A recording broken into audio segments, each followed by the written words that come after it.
Buenos días para todos. En primer lugar, quiero agradecer a Diego y a Matías por la predisposición en estar presentes en esta sección del podcast de Olympia University, en esta sección de entrevistas olímpicas.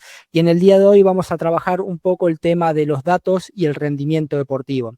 Entonces, para dar inicio a este nuevo capítulo, quiero nuevamente agradecerles por la predisposición, por su tiempo, y voy a comenzar con la primera pregunta. Entonces, quiero preguntarles, ¿quién es Matías Conde y Diego Vilches Antagamo? ¿Querés que yo te presente a vos y vos me presentás a mí? Vamos a hacer eso. Dale, como quiera, dale. Sí, sí.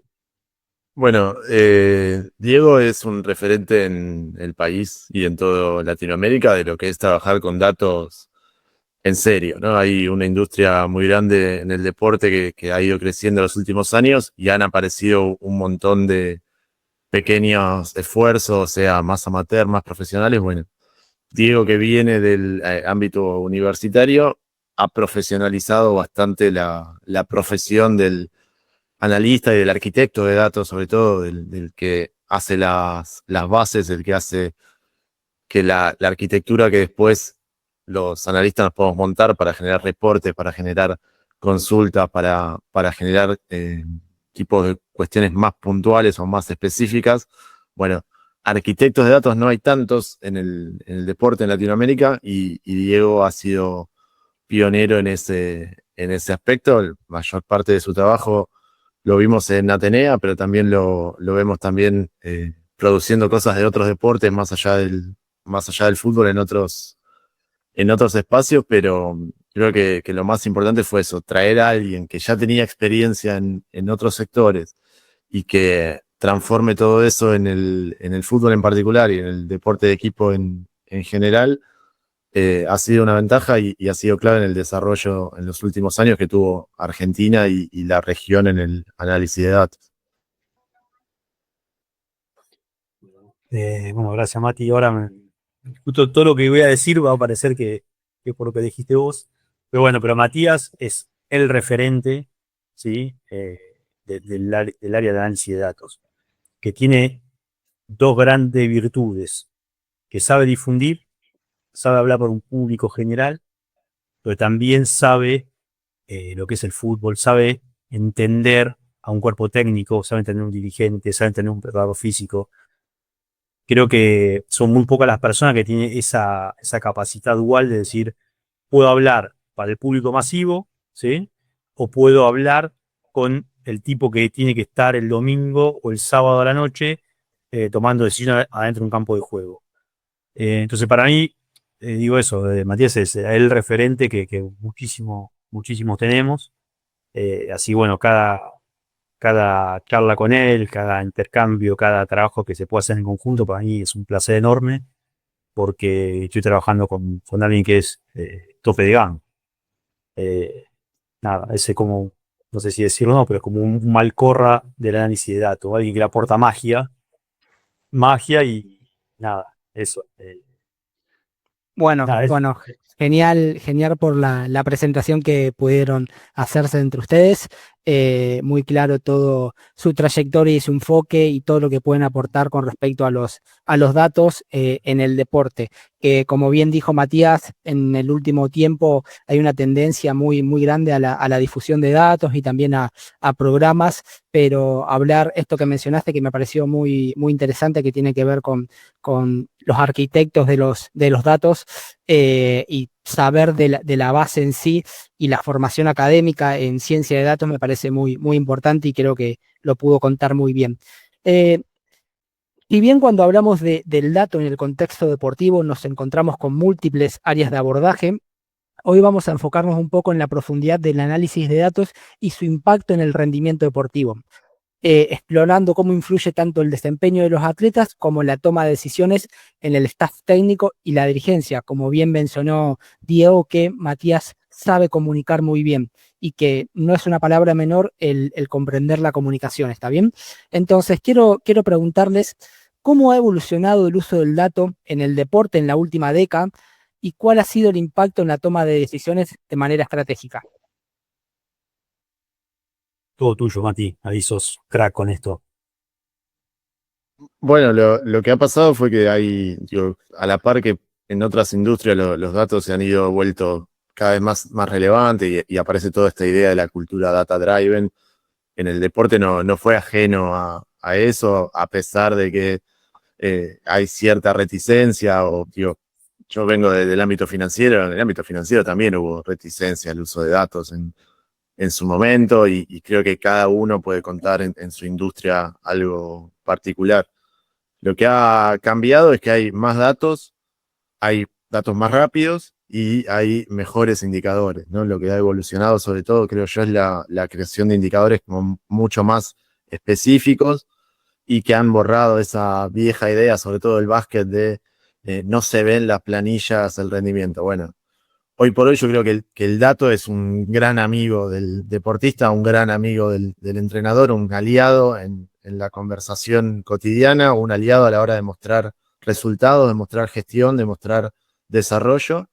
Y eso se debe a que ya no son las viejas tablas o los viejos coincidencias, ¿no? que tanto han mostrado los medios, sino que son cuestiones específicas que atañen a partes del juego en especial, que tratan de dar cuenta de fenómenos complejos, que eso, bueno, antes no sucedía, ¿no? O antes era más limitado. Eso me parece que es lo que se ha modificado y digo, no ha llegado a su techo, ¿no? Cada vez lo que tenemos son indicadores más específicos. Ayer tuvimos una reunión en la empresa que yo trabajo, en Opta, que nos mostraron los desarrollos nuevos para este año y todo está centralizado en entender mejor las fases de juego, ¿no? Cuando un equipo está atacando con posesión, cómo funciona el contraataque. Bueno, medir todo eso que antes era imposible, ya es una realidad y me parece que va en esa línea, ¿no? Lo que ha cambiado. Sí, y también a todo lo que dice Matías, yo quiero agregar que también hay personas que le pueden sacar jugo a los datos, ¿sí? Con el perfil para sacarle jugo. O sea, perfil, bueno, porque acá está Matías. O Matías entiende los datos disponibles y puede generar algún tipo de información que va a ser útil para que alguien tome decisiones, ¿sí? No solo para poder un dato de color que uno puede difundir en una transmisión de tele, o ir a hablar a una radio y hacer difusión, que es súper importante, sino tomar decisiones. Tomar decisiones en el campo de juego, tomar decisiones en la planificación, tomar decisiones en el plan de juego, en las cargas de trabajo. Yo creo que eso es importante también, tener perfiles que puedan conocer los datos, conocer qué tenemos disponible y sacarle información para la persona que toma decisiones, ¿sí? Y dándole valor a eso, no generándole ruido. Porque si uno no entiende el dato que tiene, no entiende la necesidad, lo único que puede aportar es ruido. Así que termina siendo contraproducente. Pero para mí es importante eso, los perfiles que entienden el negocio este, ¿sí? Que entienden del juego, que entienden del fútbol o de los deportes en general. Totalmente, totalmente. Hay algo que me pareció muy interesante que mencionó Matías y que después complementó Diego y que tiene que ver con dar cuenta de fenómenos complejos y que luego Diego mencionó sobre aquellos perfiles que pueden entenderlo para generar información valiosa, ¿no? ¿Qué creen que tienen que ver un poco con las personas que trabajen en los datos, en el deporte, esta característica de creatividad y de poder eh, investigar o crear nuevos patrones, identificarlos, que cree que tiene que ver un poco también con el perfil de la creatividad y con el conocer el tema de los datos y del deporte en específico? Sí, bueno, conocer el deporte es clave, eh, y tener creatividad para, para poder innovar y tener diferentes miradas a las herramientas que uno dispone también, ¿sí? O sea, más allá de los datos, eh, uno puede ir mejorando procesos, mejorando la toma de decisiones, ¿sí? Muchas veces no reinventando la rueda, sino utilizando de una manera diferente o mejor algo que ya existe. Entonces sí creo que es importante eso, que tener esos perfiles de que entiendan de qué se está hablando, ¿sí? Del juego, de las necesidades y demás. No sé si eso es lo que te referías. Sí, totalmente. Quería bueno, también indagar un poco en estos perfiles que van a trabajar con los datos y que puedan sacarle el mayor provecho posible, ¿no? Para encontrar esos patrones que no están a la simple vista. Y también quiero preguntarles cuáles son los principales desafíos que enfrentan las instituciones deportivas y staff al incorporar tecnologías de análisis de datos en sus estructuras de trabajo. Bueno, el principal es que lo puedan usar, ¿no? Que eso tenga una fase práctica, porque lo que termina pasando muchas veces es que se contrata tecnología, se pasa mucho con las cámaras, ¿no? Con todo eso, y después todo lo que se produce con esos materiales queda ahí, queda en veremos, ya vamos a ver qué hacemos con esto, o no hay alguien para encargarse de eso. Entonces me parece que siempre el desafío es, vamos a una inversión, primero es cómo cubrimos esa inversión, y una vez que se puede es, bueno, ¿quién se encarga de que esto tenga un correlato en lo cotidiano y que funcione? Y tiene que ver también con la pregunta anterior, ¿no? Es importante que cada institución deportiva trate o tienda a tener a alguien que se ocupe específicamente de eso. Digo, puede ser un analista, puede ser otro perfil similar, pero le va a sacar mucho más jugo a lo que le compra a proveedores como la empresa que trabajo yo o a la tecnología que compre, en tanto esa persona lo puede adaptar a las necesidades locales, ¿no? Cada club, cada institución deportiva es un mundo diferente, cada deporte, incluso cada equipo según dónde compite. Bueno, ahí hace falta gente que adapte los datos, que los transforme, que adapte la tecnología, que la vuelva útil, ¿no? Me parece que eso es clave y que no se vaya ni para un lado ni para el otro, ¿no? Ni para el lado de, bueno, solamente uso lo más básico que me entrega esta tecnología, ni para el lado de que sea una conversación entre especialistas que solamente le importe a los especialistas, ¿no? Marcelo Batman siempre da esta analogía que me parece que funciona bien, que es que hay que evitar la discusión entre sonidistas de banda de rock, digo, que no le importa a nadie. En cambio, cuando una banda suena bien, lo primero que se hace es preguntar quién es el sonidista. Entonces creo que hace falta eso, ¿no? Cuando una institución, un club usa bien datos, lo primero que uno se pregunta es quién los está procesando, quién los está analizando. Hay que encontrar, me parece que ese perfil para que el resultado de toda esa inversión, de toda esa incorporación, pueda verse inmediatamente. Claro, y agrego que en el mejor de los casos no le sacan provecho. Pasan muchas veces que, que ponen a cargo a alguien que no tiene los skills necesarios y termina generando ruido, ¿sí?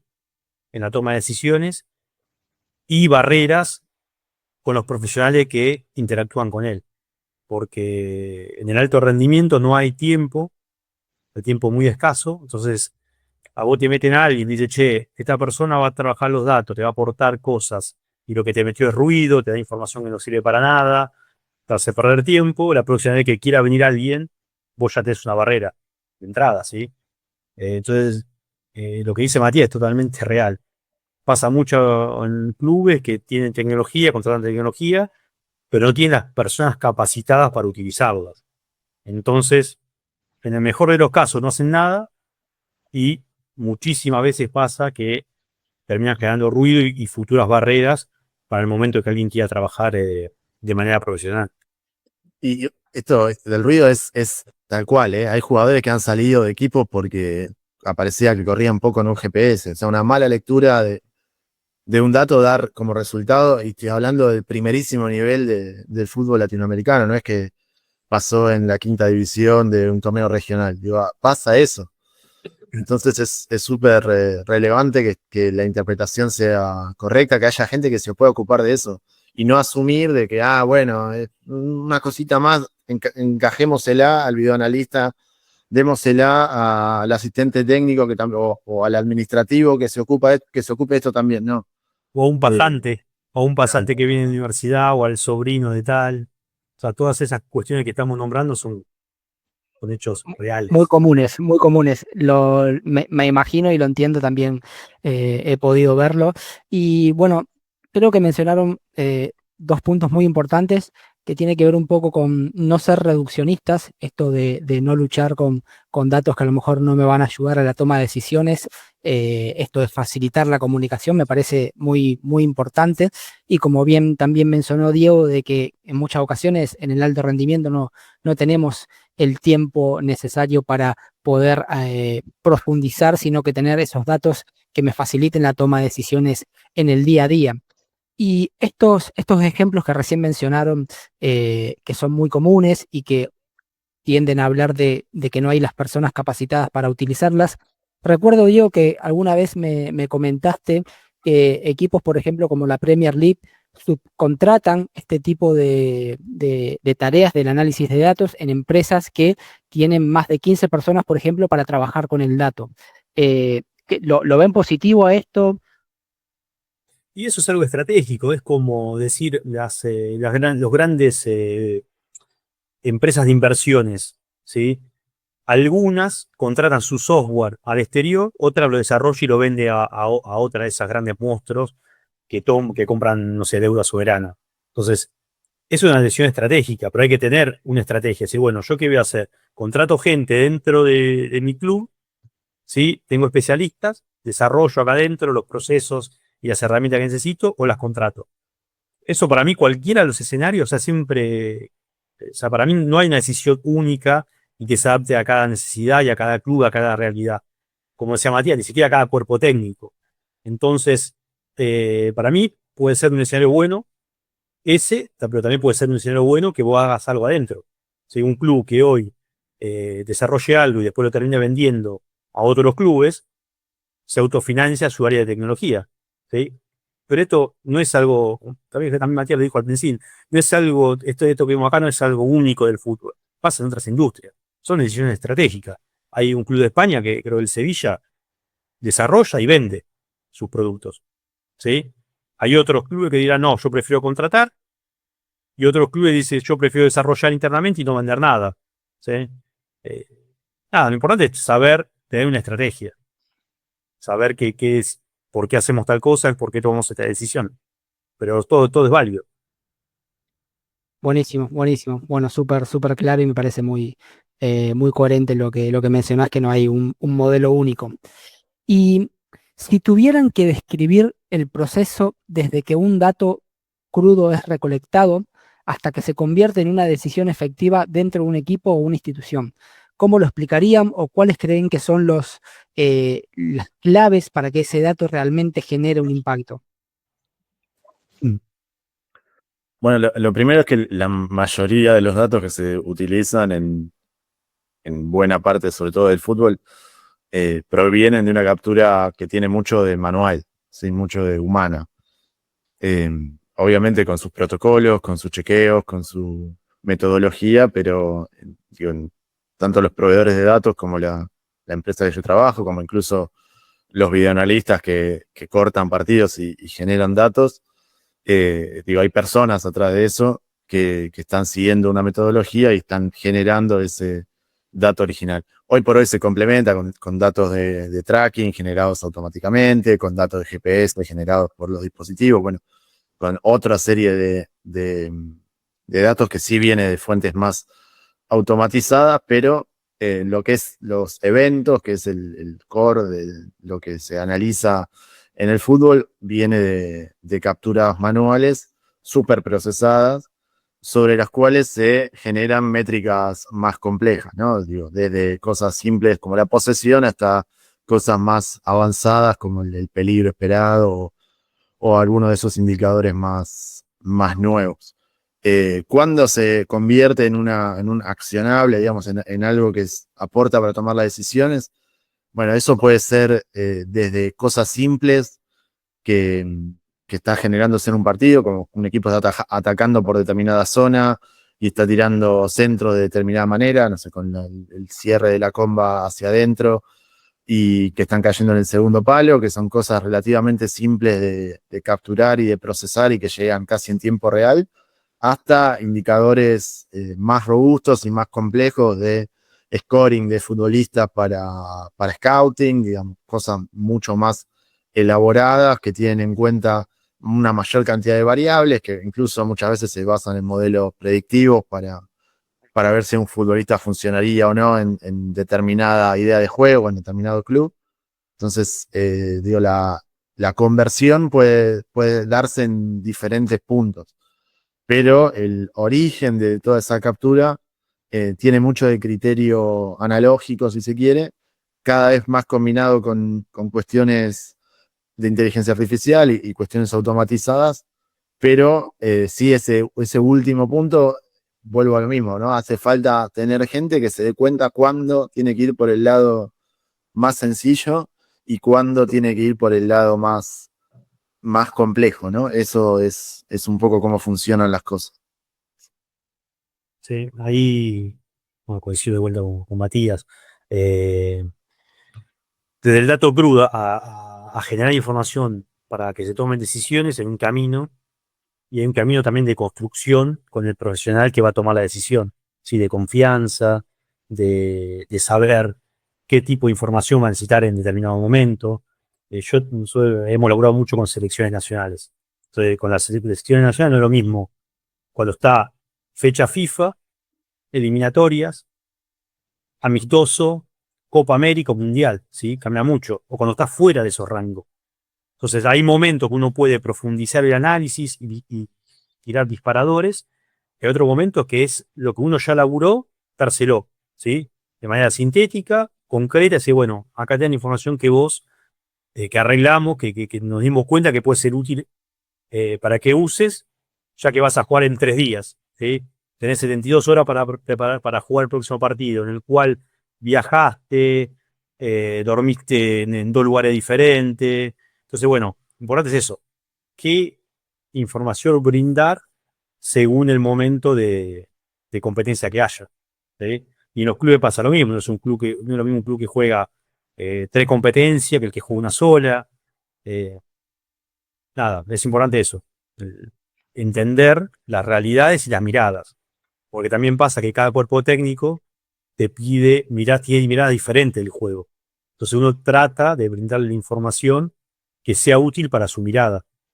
¿Sí? Hay cuerpos técnicos que te piden cuestiones de presiones, no sé dónde recuperan, otros te piden información de transiciones, otros te piden segundas pelotas porque les interesan los duelos aéreos. O sea, importante es eso, siempre. Tenemos el dato y qué es útil para la persona que va a usar la información. Buenísimo. Bueno, muy, muy claro ambas respuestas de poder contextualizar lo que uno quiere, ¿no? Y saber dónde se encuentra para que sea efectivo y para que sea útil, como mencionaron. Eh, y ahora a ver si puedo explicarme para intentar preguntarles algo que eh, es un término que está muy utilizado y que a lo mejor muchas veces eh, la esencia en general se pierde un poco con la utilidad que se le da. Y vivimos en una era donde se recopilan miles de datos por sesiones en entrenamiento o en competencia y sabemos que no se utilizan todos, sea por el motivo que sea. Piensa que existe el riesgo de que estemos sobrecargándonos o sobrecargando al staff o a los jugadores con información irrelevante.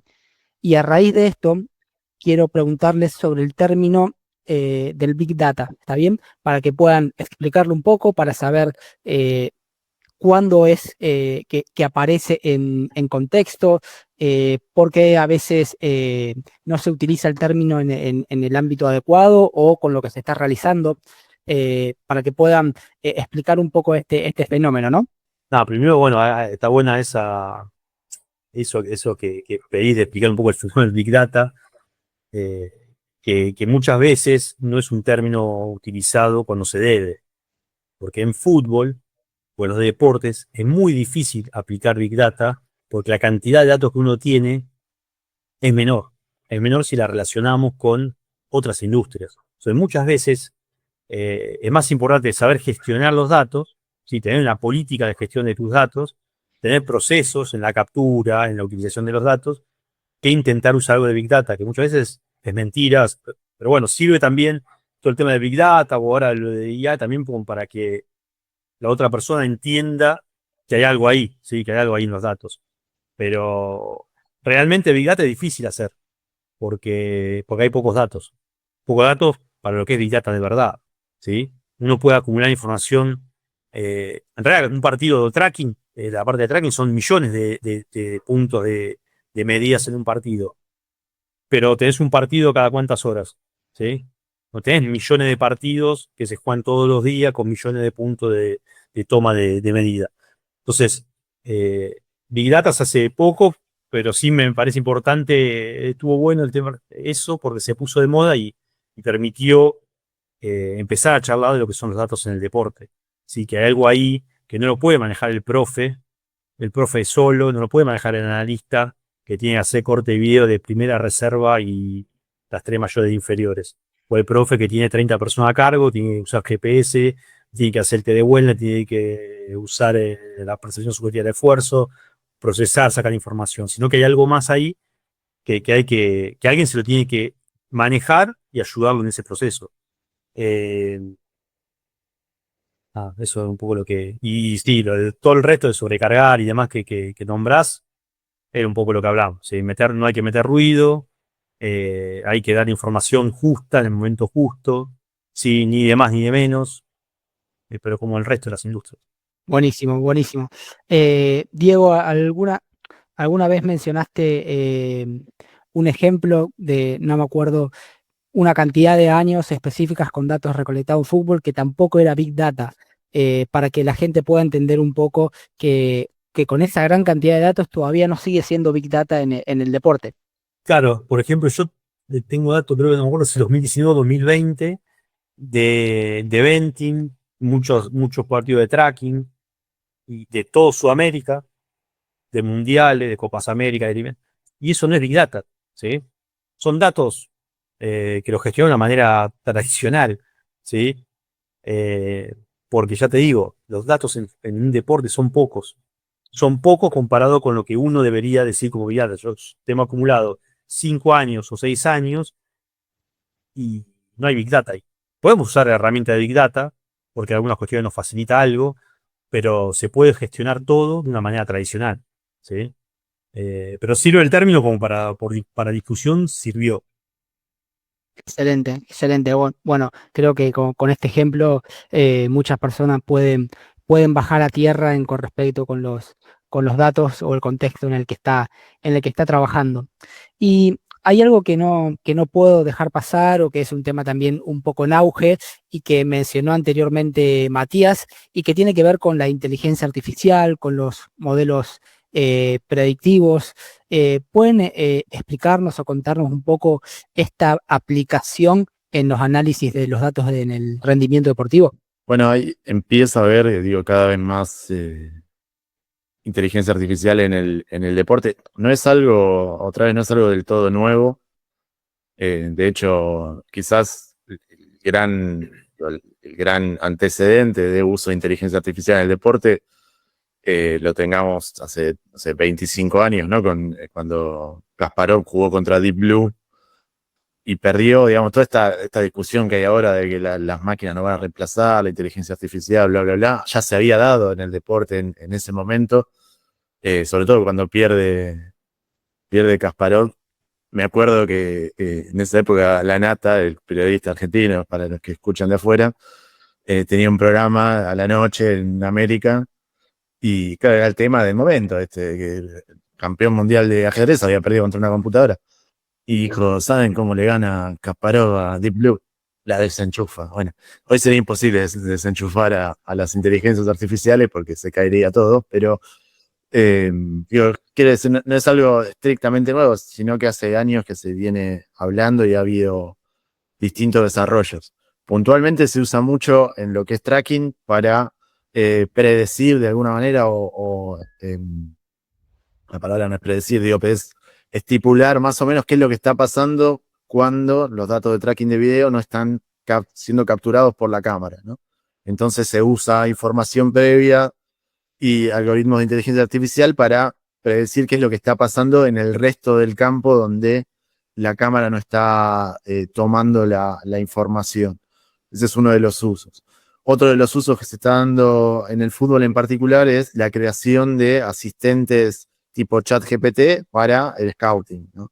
Estoy buscando un jugador con estas características y que vaya haciendo recomendaciones en lenguaje natural a partir de los datos que están cargados de años y temporadas anteriores.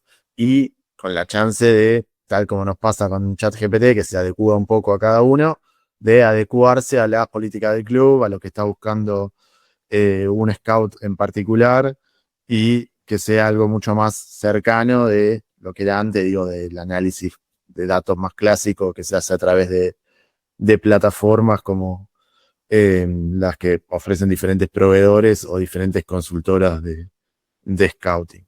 Esos son dos de las cosas que más vemos hoy por hoy en cuanto a desarrollos en el deporte en general, en el fútbol en particular, y después hay todo lo que tiene que ver con medios, por ejemplo, todo lo que son notas creadas a partir de datos, o nosotros tenemos en Opta insights, o sea, emergentes, que lo genera la propia inteligencia artificial. Entonces, cuando un equipo, por ejemplo, Vélez estuvo las primeras fechas sin convertir, cuando se jugaba el partido, la inteligencia artificial iba actualizando y recordaba ese dato del tiempo sin convertir de Vélez y ya lo daba como un emergente, y eso se transmitía a los medios como si lo hubiese hecho una persona, lo cual puntualmente a mi equipo editorial nos pone en un desafío de tratar de decir algo más complejo, más interesante que lo que dice ya una IA. Digo, ya no alcanza con decir van 900 minutos sin hacer un gol, hay que explicar otras cosas, hay que decir algo mejor, porque si no, digo, no hay diferencia con lo que ya está automatizado. Entonces, otra vez volvemos a algo que hablábamos antes, el tema de la creatividad, el tema de encontrar mejores cruces y profundizar en las variables para que el humano siga pudiendo aportar esa visión y ese componente algo más subjetivo y algo más específico, que todavía las IA, por más espectaculares que suenen y que parecen, siguen estando un paso atrás. Buenísimo, buenísimo. Bueno, muy, muy interesante. Y creo que mencionaste algo también que es importante que las personas puedan comprender, que tiene que ver un poco con diferenciar esto de que tiene con técnicas de inteligencia artificial que se vienen usando a lo mejor hace tiempo y que tienen que ver con relaciones de aplicación estadística o de machine learning. Y mencionaste esto que está muy en auge, que es la inteligencia artificial generativa, que está relacionada con el scouting y con insight de datos que ustedes tienen que aportarle un valor aún mayor. Con respecto o mirando hacia el futuro, con esta evolución de la inteligencia artificial de manera generativa, ¿dónde crees que más se puede aplicar o qué nuevas tendencias crees que se pueden desarrollar a futuro para que favorezca la toma de decisiones? Primero, ya del lado más de atrás, ya te ayuda, ¿sí?, en los procesos y en los tiempos de desarrollo, ¿sí? Entonces ya ahí tenemos un aporte gigante, que es algo que antes quizás llevaba una X cantidad de semanas, hoy quizás lleva un X dividido 2 o un X dividido 3 de tiempo. Entonces ya es un aporte gigante, ¿sí?, el usar estas herramientas para el lado de procesamiento de datos, el desarrollo de software específico. Así que eso ya es un gran aporte y cada vez el aporte es mayor, porque van como la ayuda que te brinda es más cercana a lo que uno necesita, ¿sí? Estas herramientas hace 2 años, cuando le pedías algo, tenías que interactuar bastante tiempo para tener un resultado válido. Hoy hay cuestiones que en 3 o 4 interacciones uno ya lo puede solucionar. Así que yo creo que ese ya es un gran aporte. Después, bueno, con respecto a la generación de información, eh, ahí no sé cuándo va a ser un aporte más relevante. Yo sí estoy seguro que en los procesos de captura de datos, de procesamiento de datos, de guardado de datos, sí el aporte va a ser cada día más. Buenísimo. Que hay algo que yo recomiendo que todos los que trabajamos en datos hagamos, que es usar a fondo las inteligencias artificiales disponibles para entender en las bandas que se mueven, ¿no? Los sesgos que tienen, hasta dónde llegan, dónde se pueden equivocar o dónde les cuesta más dar esa respuesta. Como que me parece que hay como dos líneas, ¿no? El que se emociona y usa ciegamente copy-pasteando los resultados de una inteligencia artificial generativa o incluso los audios que te tira, que eso no sirve porque cada tanto mandan fruta aún hoy. Y el que se vuelve, viste, quiere volver a las cavernas a decir, no, viste, no, hace 100 años era mejor, aunque la esperanza de vida era 30 años menos, ¿no? La mitad. Todo se va a los extremos y ninguno de los dos funciona. Entonces, bueno, la realidad es esta y en general, digo, las cuestiones que son tan instaladas en las sociedades se imponen sobre las personas, no hay forma de mantenerse ajeno a esto. Entonces, usémosla críticamente, entendamos hasta dónde nos sirven y dónde no. Y esto que decía Diego, es un gran asistente. Digo, yo escribo mucho y no soy un gran redactor. Entonces, poder usarla como editor me ahorra bastante en toda la generación de reportes y todo eso. Entonces, si después lo mando a un medio o lo mando a publicar, el editor de ese lugar va a tener menos trabajo. Y digo, eso también me va a permitir tener más chances de participar de esos lugares. Y lo mismo con cualquier tipo de análisis que se haga, ¿no?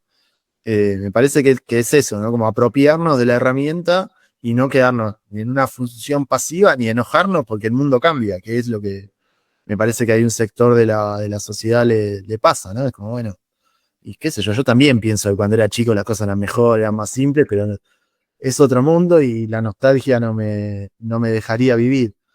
Entonces tratar de afrontar lo que nos toca en este momento, que insisto, es mucho mejor en muchísimas cosas que lo que les tocaba vivir a nuestros abuelos, a nuestros bisabuelos.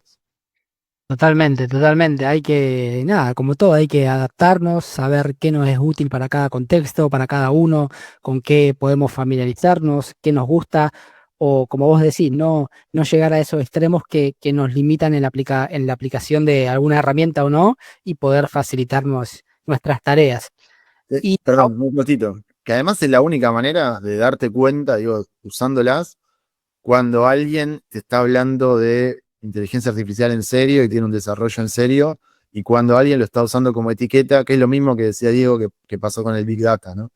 Hay mucha gente que usaba el Big Data como etiqueta y después no había atrás Big Data estrictamente. Bueno, hoy por hoy va a pasar con la inteligencia artificial o pasa con la inteligencia artificial. Si nosotros nos mantenemos ajenos, vamos a terminar comprando un buzón de algo que no tiene realmente lo que dice tener. Entonces, me parece que la cuestión para los que estamos dentro de este mundo de análisis y formamos parte de instituciones y de empresas es entenderlo para saber realmente con qué estamos dialogando. excelente, excelente esta última reflexión, ¿no? Y ahora, un poco a raíz de todos los que hablamos, y me parece que es un tema muy controversial y que tiene que ver con la privacidad y con la ética de los datos, que en muchas ocasiones no se le presta atención. A ver, lo pongo en ejemplo a veces la difusión en redes sociales de datos de atletas que, por ejemplo, no están anonimizados, y eso se difunde a lo mejor por no tener conocimiento, saber que no pueden difundirlo y demás. Eh, ¿Qué piensan sobre este tema? ¿Qué creen que es una buena práctica en la privacidad y ética de los datos sobre la recopilación y el análisis de los atletas? No, ahí habría que hacer como en el resto de las industrias, ¿sí? Uno debería, yo digo en un mundo ideal, ¿sí? Que cada persona sea consciente de qué datos, de qué tipo de datos y de qué manera se recolectan respecto a su persona. Y por cuánto tiempo se mantienen, si tiene posibilidad de acceder o no. O sea, ahí no, creo que no habría que reinventar la rueda, sino tomar de otras industrias, que sean conscientes también el que usa los datos, el tema del sesgo que nombró Matías, que eso es muy importante, el sesgo, porque yo doy un ejemplo, si uno eh, se fija las características que hacen que, más importante, vos analizás hoy 50 chicos que están en juveniles y te fijás cuántos llegaron a primera división, o lo agarrás infantil mejor, cuántos llegaron a primera división, quizás lo más fuerte, ¿sí? El parámetro más fuerte, el indicador más fuerte es el mes en el que nació. ¿Por qué? Porque los técnico que tuvo en infantiles eran, no iba a decir mediocre, pero es una palabra muy fuerte, eran con pocas habilidades, entonces elegían los chicos más fuertes, más rápidos, ¿sí? Entonces, en general, vemos en el mundo, terminan llegando, los chicos nacieron en enero, febrero y marzo, ¿sí? Simplemente porque la persona que tuvo que ir eligiendo, las personas, porque son muchas en muchos lugares, empezaron a mirar la fortaleza, o lo que es más fácil. Yo si no sé, miro, mira qué rápido, mira qué fuerte que hizo 4 goles. Sí, porque tienen 6 años y le saca 11 meses al resto, ¿sí? Entonces, si uno no es consciente de los sesgos que están en los datos, va a repetir y repetir y repetir ese sesgo por siempre. ¿Sí? Entonces, hay que saber qué datos tiene atrás cuando uno toma una decisión. Y eso lo cuento siempre porque pasa. En muchos clubes yo digo, ¿querés saber? O digo, ¿un infantil trabaja bien? Me fijo la fecha de nacimiento de los chicos. Las que son más pareja, digo, ahí tenés a alguien que sabe. ¿Por qué? Porque miró la técnica, ¿sí? Miró la toma de decisiones, miró las capacidades motrices, porque después ese chico se va a desarrollar. ¿Sí? Yo siempre recuerdo una persona, un profe creo que estuvo en el Comité Olímpico de España, no me acuerdo el nombre ahora, que él decía lo que mejor que nos pasa al atletismo es la ignorancia del fútbol. Porque a los 6, 7, 8, 9 años descartan los chicos por fuerza, por velocidad, por desarrollo, en realidad, por la edad biológica, en realidad, sí, biológica en lugar de cronológica, lo descartan, no hacen nada con eso y vienen a nosotros. ¿Sí? Entonces, y hay clubes que sí ya toman en cuenta eso. Dice, bueno, este chico cronológicamente tiene 10 años, pero biológicamente tiene 8. ¿Qué hago con él? ¿Lo hago jugar en el equipo B? ¿Lo hago entrenar con los más chicos? No, o que se adapte acá, porque si se adapta con los más fuertes de hoy, el día de mañana va a poder desarrollarse. Bueno, son decisiones después, pero uno tiene que ser consciente de que está eso, que hay una edad biológica y una edad cronológica. Y después hay diferentes alternativas que uno puede tomar, que yo ahí vuelvo a decir, no sé cuál es la mejor y peor, pero sí ser consciente de esa cuestión. Bueno, y eso se refleja en los datos. Entonces, si yo me voy a ir con eso, cargo los datos de un jugador, la técnica, la talla, cómo es su pierna dominante, voz de mano, algoritmo, decime cuáles de estos chicos tienen más probabilidad de llegar a primera, y me quieren decir estos que nacieron en enero, febrero y marzo. No importa el resto casi. ¿Sí? Entonces, y eso creo que tiene que ver un poco con la ética en el uso del dato, que va más allá del dato que uno capta de un jugador. Sí. En la discusión de la privacidad del uso, hubo una demanda hace algunos años de jugadores de Championship, de la segunda división inglesa, pero no, creo que no pasó a mayores. La demanda era por qué se están capturando datos durante los partidos. Venía por ese lado. No, digo, es muy difícil legislar sobre ese tipo de cosas, entonces me parece que lo que queda es ser consciente de qué se está tomando de tu práctica deportiva en cada deporte, digo, como cada deportista, incluso si querés cada ciudadano, ¿no? Ser consciente de qué datos se están relevando de lo que haces y sobre todo evitar algo que menciona Julio Velasco en algunas entrevistas, que es la sobreexposición, especialmente en gente que ya está expuesta, como suelen ser los deportistas de elite, ¿no? Muchos de los problemas de privacidad vienen no por sus estadísticas o sus datos de juego, sino por lo que ellos mismos suben a redes sociales. Y digo, pasa al primerísimo nivel, ¿no? Pasó en la NBA con Ja Durant el año pasado, Ja Morant, el base, que estaba mostrando un arma, digamos, videos que se filtran y uno no entiende cómo a ese nivel al tipo se le pasa de que no vaya a un lugar que hay cientos de miles de personas, se saque un arma y pasa.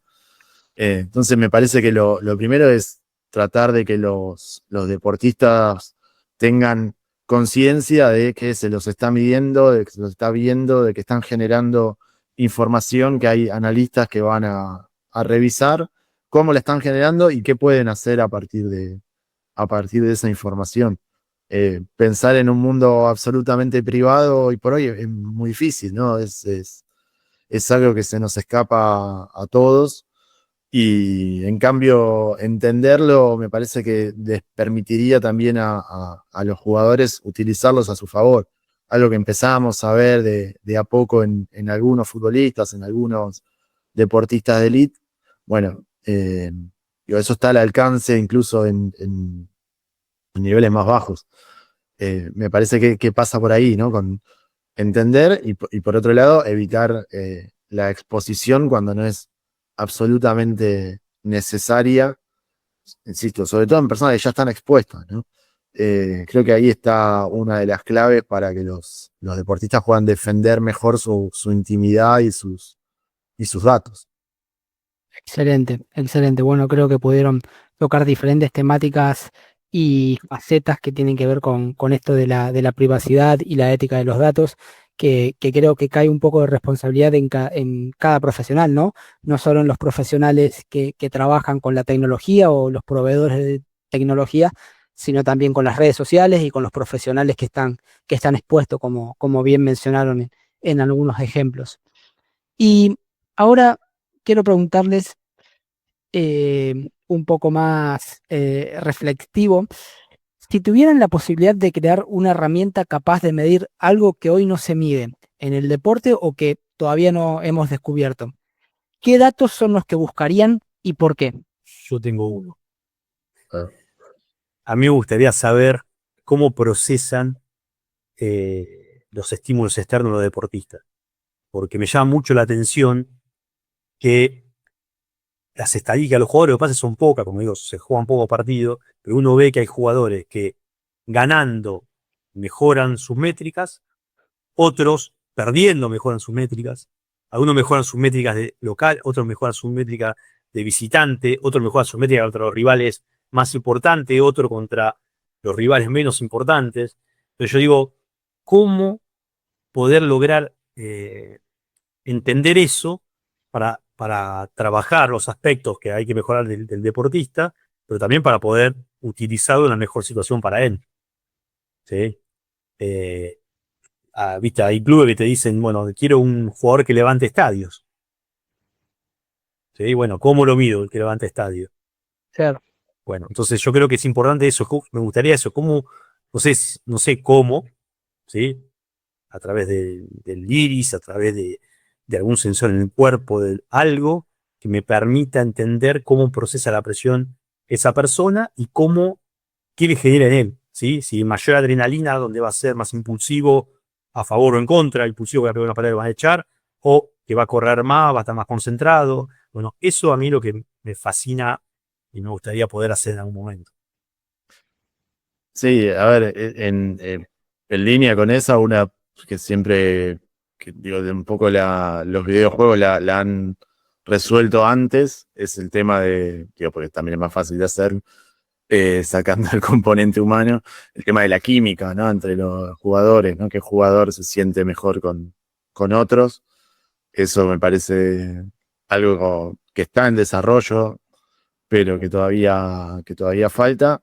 Y a mí me interesaría ver algún tipo de métrica compuesta, multivariable, que marque qué tanto se pareció el juego a la idea, ¿no?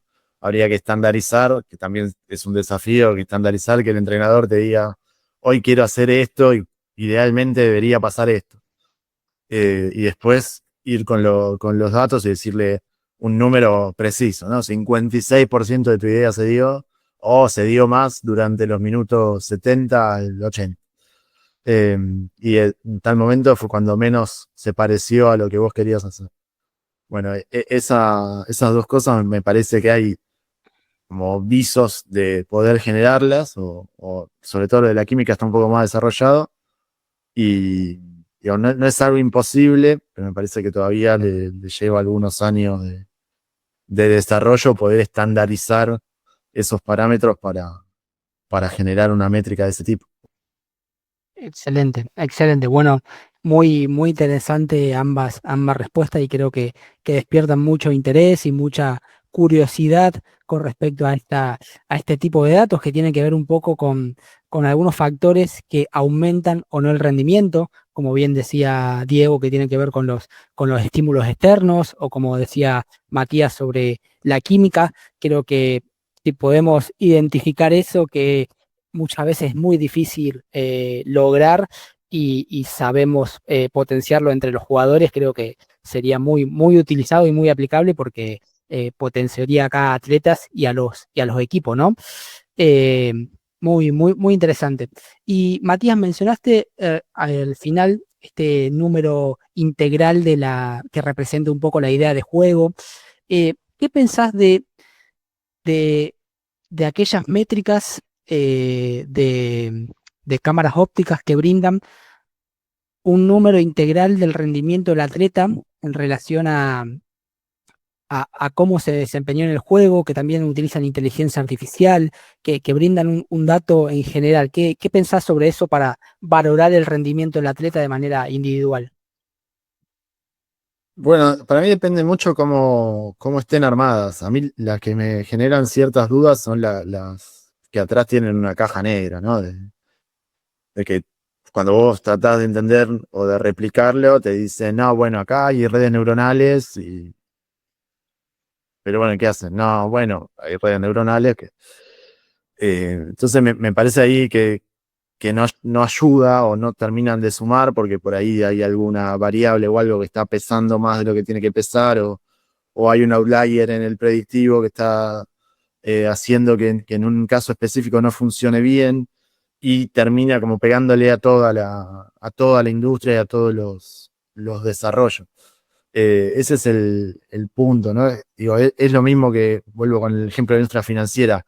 Si vos en Argentina querés sacar un crédito, tu scoring de crediticio de un banco no puede pasar de una regresión, ¿sí? No puede usar otra cosa que no sea una regresión como cosa más compleja. ¿Por qué? Porque ningún ejecutivo de cuenta te podría explicar su support vector machine para sí, un algoritmo complejo en esos casos, ¿no? Entonces, me parece que el fútbol tiene que hacer el mismo camino, digo, empezar por cuestiones más básicas, más manejables, replicables, y después sí ir hacia eso, porque digo, la industria, la ciencia va a encontrar formas de explicar redes neuronales mucho más simples, digo, así como la estadística de algo para eh, pocos elegidos hace 200 años, y hoy por hoy es una materia del secundario. Bueno, lo mismo creo que va a pasar porque todo es para mejor, ¿no? En algún punto. Así que me parece que hay que hacer ese camino paso a paso y primero tratar de que esos números que son tan integrales, tan holísticos, sean fáciles de entender, incluso a pérdida de exactitud o de detalle, ¿no? Creo que el fútbol va en esa línea y lo que es el valor de posesión y todas esas nuevas métricas son en el fondo cosas muy simples, qué jugador está generando más peligro al arco rival o qué jugador está evitando que le conviertan un gol a partir de sus acciones. Tiene que ver la zona del campo, tiene que ver cómo termina cada uno de esos eventos. En muchos casos esos modelos están basados en eventos, ni siquiera usan datos de tracking. Y me parece que ese es el camino, ¿no? Que es ir construyendo desde lo replicable y no esto de aspirar a ponerle un rating total a un jugador, pero que después sea imposible de explicarlo más allá de una conversación de entendidos. Hoy por hoy no hace falta las cámaras con el tracking a partir de video, entonces va a haber cada vez más set de datos, esos set de datos va a permitir tener bases estadísticas más grandes para analizar, para encontrar jugadas, encontrar patrones, y yo creo que la misma industria lo va a depurar y lo va a llevar a algo más cercano. En tanto se desprende de esa cercanía, de esa utilización, me parece que es otra conversación, que es válida, pero es válida en un mundo académico y eh, con otra lógica, con otros, incluso con otros protagonistas. Entonces, a mí lo que más me interesa que pase, en función de que la industria se mantenga y crezca y haya más desarrollos, haya más financiamiento, es que no nos escapemos de lo manejable para un cuerpo técnico, para un periodista, para todos los que forman parte de la industria deportiva. Eso es el punto cero para mí. Después podemos discutir cómo, cuándo, volvernos un poco más complejo a veces, menos alternar indicadores, pero si la conformación es una caja negra, y bueno, no es en la discusión que podamos dar. Sí, ahí coincido ahí con Matías y una cosa buena sería meter el modelo de juego, sino que igual depende para quién queremos calificar o evaluar el rendimiento. Si es para el público en general, eh, es una cosa, pero si es para un cuerpo técnico es otra. Porque ahí sí o sí hay que poner lo que poco contaba Matías. Hay que ponerle la capa del modelo de juego, del plan, o del plan de juego que tenía ese cuerpo técnico. Y en base a eso evaluar a los jugadores. ¿Sí? Porque hay un cuerpo técnico que te puede decir, yo quiero que mis centrales están jugando, toquen para aquí y para allá, rompan línea, y por otro cuerpo técnico, el central tira un bochazo derecho al 9 y van a la segunda pelota. Entonces, si vos los calificás igual, ¿sí? Vas a perjudicar a alguno de los dos tipos de centrales. Quizás los dos puedan hacer bien su trabajo. Entonces, es importante eso para quién uno va a calificar, si es para el público en general o para tomar decisiones en un equipo. Fascinante, fascinante y bueno, creo que mencionaron algo muy importante que es cómo está construido ese dato, ¿no? Que creo que es replicable a todo lo que estuvimos conversando y que tiene que ver con si este dato es fiable y realmente representa lo que dice medir o lo que dice o la información que pretende brindar, ¿no? Así que bueno, me parece excelente este análisis con respecto a este punto en particular y con respecto a todos los datos. Y por último, para finalizar esta entrevista, quiero conocer la opinión de cada uno de ustedes y que tiene que ver con qué consejo le darían a una persona que quiere ser especialista en el análisis de datos del rendimiento deportivo y lo pueden orientar hacia donde ustedes quieran. Y yo, como consejo, les daría que lean, que escuchen mucho, que hagan y que hablen con algún filtro, que hablen poco. ¿Sí? Eso le da. Lee mucho, hay que estudiar, hay que entender, ¿sí? Para eso hay que escuchar a los profesionales con los que trabajás, tratar de hacer algo, pero habla poco. ¿Sí? Tiene que ser cosas precisas y que sirvan. Porque si no, uno termina diciéndole, no sé, ejemplo más básico es, uy, mirá, corrió 12.000 metros en este partido, mirá, qué bien que corrió. No, el flaco fue un trotecito todo el partido, 12.000 metros, estuvo mal ubicado, no hizo ningún esfuerzo. ¿Sí? Para el profe no hizo nada porque, no sé, los sprint de intensidad, los metros que recorrió en sprint fueron poco. O sea, yo digo siempre, escuchar, estudiar y hablar lo justo y necesario. Ese es mi consejo. Sí, sí, y no apurarse, ¿no? A veces lo que vemos es que, sobre todo gente que viene de otros mundos, de analizar datos en otras industrias y eso, hace un gráfico y se apura, o alguien que está empezando hace un reporte para un trabajo práctico y enseguida lo publica en una red social masiva como puede ser LinkedIn o Instagram. Y claro, uno arma una burbuja, ¿no? Claro, yo posteo algo en LinkedIn y voy a tener comentarios positivos porque va a estar mis compañeros de trabajo, gente que me aprecia, esos van a aparecer. Pero si lo que querés es llamar la atención de una empresa que se dedica a eso, de un club, de algo un poco más alto, eh, hay que hacerlo con más prolijidad y esperar a tener un material que sea lo suficientemente consistente para que llame la atención, para que se vea más profesional, para que aborde una temática que no esté súper reciclada. Eso me parece que es importante, como cuidarse un poco y ser consciente. Los norteamericanos usan una frase muy buena que es no mentirse al solitario, ¿no? Es como, no te hagas trampa porque vos sabés que armar esa matriz con una herramienta de BI es algo más o menos simple de hacer, lleva 10, 15 minutos con datos que se consiguen scrapeando de manera más o menos fácil. Bueno, eso no te vuelve un analista necesariamente. Y sí, digo, a cierto nivel, que es el que no te comenta, que ni siquiera, digo, en esas redes más profesional, ni siquiera hay hate, como puede pasar en Twitter o en otras redes sociales, ¿no? Directamente no te comenta y directamente deja de mirar lo que publicás. Entonces te quedás afuera de lo que vos aspirás a participar. Entonces creo que es importante eso, no mandarse hasta que uno no está seguro de que está bien lo que hace. Cuando hicimos la primera informe para la Superliga, cuando empecé a trabajar con la Superliga, fuimos a diferentes cuerpos técnicos con un analista de que venía del lado más futbolero, Lucas Rivas, un video analista, ahora ayudante de campo y entrenador. Y cada cuerpo técnico, no, mi informe, que para mí era espectacular, me lo hizo de goma. Me lo dio vuelta totalmente. No tenía nada que ver lo que ellos querían ver con lo que yo pensaba que estaba mostrándolo. Era mucho más sintético, mucho más específico, mucho más bajado a campo de juego. Bueno, y digo, era otra época, fue hace muchos años y no estaba esta interacción que hoy ya está armada, este ecosistema. Si yo me hubiese mandado con ese informe, hubiese tenido un montón de comentarios positivos, pero a los que yo quería llegar pensaban que ese informe no se ríe, que es lo que pasó en ese primer momento.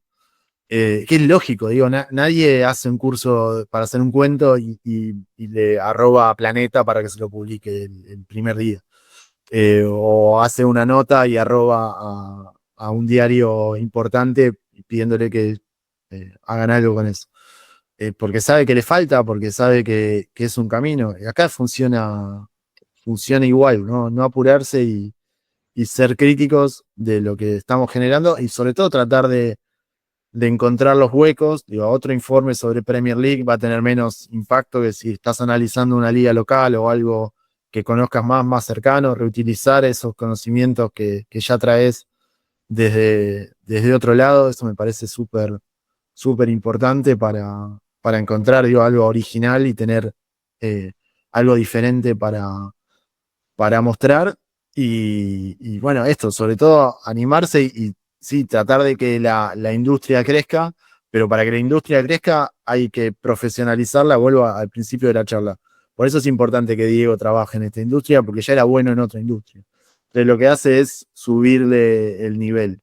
Bueno, necesitamos que la industria crezca, sí, pero que la industria crezca con gente que le aporte, con gente que le suba el nivel, porque de esa manera, de acá a 10 años, todo el mundo va a tener trabajo, porque va a haber más puestos de trabajo, va a seguir creciendo. Esa es la forma de que nosotros nos aseguremos trabajo en el futuro también. Pero mientras más puestos haya, más probable es que nos sigan contratando a nosotros. Si esto se vuelve un cuello de botella y algo de unos pocos, no va a funcionar, no va a servir. Entonces necesitamos que crezca y que crezca sólida, que crezca con buenos fundamentos. Para eso hay que corrernos un poco de la inmediatez que nos propone el mundo de a ratos, sobre todo en redes sociales y todo eso, y parar la pelota, leer, como mencionaba Diego, y tratar de publicar menos cosas mejores, ¿no? Eso es súper importante para mí. Bueno, nada, excelente ambas respuestas. Creo que bajan bien a la realidad en lo que uno debe enfocarse. También es un área en donde uno necesita tener esta formación científica, académica, como quieran nombrarlo, porque es necesaria para no solamente entender los datos, sino para transformarlos en estos procesos de tener el dato crudo a tener una información que pueda servir y facilitar la toma de decisiones. Entonces, bueno, me parece que ambos pudieron exponer muy bien cómo debe enfocarse una persona para intentar tener habilidades en esta área, que es una de las tantas otras que facilitan e intentan mejorar el rendimiento deportivo, no solo de los atletas, sino de las instituciones y también, como bien mencionaron, de ayudarnos y mejorar como profesionales. Eh, Así que bueno, por mi parte quiero agradecerles, creo que la charla y la conversación de este capítulo estuvo excelente, que ustedes puedan contar desde su experiencia y conocimientos y desde la práctica durante tantos años, las diferentes facetas y el detrás de escena de lo que tiene que ver con el análisis de datos es muy importante. Ayuda muchísimo a otros profesionales que quieren utilizar esta rama para potenciar su trabajo, para tomar mejores decisiones, para mejorar como profesionales. Entonces, quiero agradecerles profundamente por su tiempo, por compartir sus ideas, sus experiencias. Y bueno, les doy la palabra para que puedan despedirse y si quieren comentar lo que sean, es el momento. Así que bueno, muchísimas gracias. Gracias, Luca, por la invitación. Gracias, Mati, por la invitación también. La verdad que la pasé bien y bueno, espero que hayamos podido dejar alguna por lo menos hay alguna duda en alguno, como para generar la duda, que creo que siempre es importante para mejorar, ¿sí? Cuando uno duda, trata de buscar explicación a las cosas y por lo general mejora. Así que nada, eso, agradecer, la verdad que muy buena la charla y espero que sea útil. Y cualquier cosa cuando se encuentran en las redes sociales. Si me quieren buscar yo, por lo general LinkedIn, en LinkedIn me pueden ubicar y pueden intercambiar ideas, charlar y demás. Sí, sí, gracias por la invitación. Creo que estuvo buena. Los dos trabajamos en la misma área, pero hacemos cosas distintas. Me parece que está bueno eso de poder tener dos visiones diferentes y retomo esto último que dijiste, es importante la formación. El deporte da la chance de aprender cosas de ciencia en general, de cuestiones académicas en general, a partir de algo que nos gusta, que nos apasiona, y eso es espectacular. Así que me parece que va mucho por ahí. No creer que porque es una aplicación del deporte es menor, ni mucho menos, sino que al contrario, funciona muy bien para entrarle a otras cuestiones más generales y nos acerca mucho a entender mejor las cosas que pasan. Y eso es, digo, lo más importante en este momento, ¿no? Entender todo lo que va cambiando y lo que nos está pasando día a día.